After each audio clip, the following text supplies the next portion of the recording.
I asked if the talks were about planning for no deal with the EU.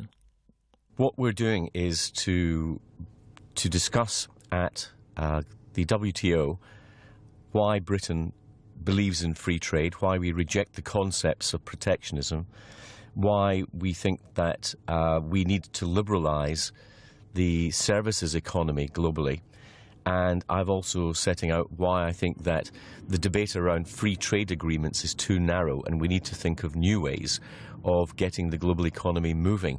And I do that because at the moment we're seeing the growth in global trade slowing to about 1.2%. And if you compare that to the growth in the global economy itself, the global GDP is growing about 2.5%. Now that's almost a reversal of our traditional position. We've not seen conditions like this since the events of 9/11. So we need to get global trade moving. Indeed, but our prosperity currently depends on the EU. If we are to, well, post-Brexit, the fact that you are talking to the WTO about presumably the rules that will apply, is this a sort of planning for no deal? No, it's not. It's a completely different debate.